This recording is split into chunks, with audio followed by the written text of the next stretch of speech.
മേത്തോട്ട് താഴം പകൽ വീട്ടിലെ ഓണാഘോഷം മേയർ ബീന ഫിലിപ്പ് ഉദ്ഘാടനം ചെയ്തു. സിനിമാ താരം നിർമ്മൽ പാലാഴി വിശിഷ്ടാതിഥിയായി പങ്കെടുത്തു.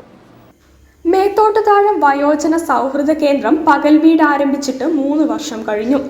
പ്രാദേശികമായി ഒരു കമ്മിറ്റി ഉണ്ടാക്കി Lions Club of Calicut Silver ഹിൽസിന്റെ കൂടെ സഹായത്തോടെ സുബൈർ കൊളക്കാടൻ ചെയർമാനും പ്രേമാനന്ദൻ, സോമൻ, ഫൗസത്ത്, മാലതി എന്നിവർ കൺവീനറും കുമാരേഷൻ വൈസ് ചെയർമാനും കൗൺസിലർ MP സുരേഷ് രക്ഷാധികാരിയുമായി ഒരു കമ്മിറ്റി രൂപീകരിച്ച് കൊളക്കാടൻ ബിൽഡിംഗിൽ ആരംഭിച്ച വയോജന സൗഹൃദ കേന്ദ്രം ഇന്ന് 100-നടുത്ത ആളുകൾ ദിവസേന രാവിലെ മുതൽ വൈകുന്നേരം വരെ വിവിധ കളികളും പാട്ടുകളുമായി സന്തോഷം പരസ്പരം പങ്കിട്ട് ഉല്ലാസത്തോടെ കഴിയുന്ന ഒരിടമായി മാറി.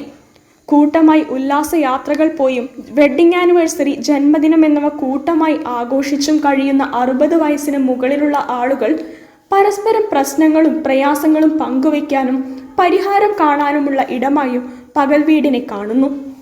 പകൽ വീട്ടിലെ ആളുകൾക്ക് ചെറിയൊരു സമയം മാറ്റിവെച്ച് പേപ്പർ ബാഗ് നിർമ്മാണം പോലെയുള്ള ഒരു സ്ഥിര വരുമാന പദ്ധതി കൂടി ആലോചിക്കുന്നുണ്ടെന്ന് ചെയർമാൻ സുബൈർ കൊളക്കാടൻ പറഞ്ഞു. പകൽ വീട്ടിലെ ആളുകളെ പരിചരിക്കാൻ ലഭിച്ച വിനീത എന്ന വനിത സ്വന്തം മകളെ പോലെ പ്രായമായവരെയെല്ലാം പരിചരിക്കുന്നു എന്നും സാക്ഷ്യപ്പെടുത്തുന്നു. മേത്തോട്ട് താഴം പകൽ വീട് ഓണാഘോഷം മേയർ ബീന ഫിലിപ്പ് ഉദ്ഘാടനം ചെയ്തു.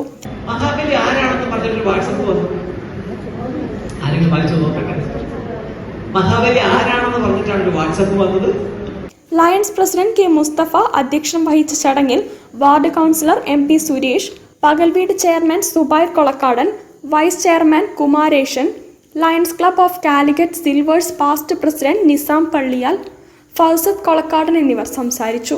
നടൻ നിർമ്മൽ പാലാഴി വിശിഷ്ടാതിഥിയായി. പകൽ വീട് കൺവീനർ പ്രേമാനന്ദൻ നന്ദി രേഖപ്പെടുത്തി. News bureau, Kozhikode. വാർത്തകളിൽ ഒരു ഇടവേള കൂടി. ക്യാൻസറിനെതിരെ പൊരുതാനായി കാലിക്കറ്റ് സിറ്റി സർവീസ് സഹകരണ ബാങ്കും MVR ക്യാൻസർ സെന്ററും സംയുക്തമായി അവതരിപ്പിക്കുന്ന ക്യാൻസർ ചികിത്സാ സഹായ പദ്ധതിയാണ് മാസ് കെയർ. ഈ ഓണം പൊന്നോണമാക്കാം.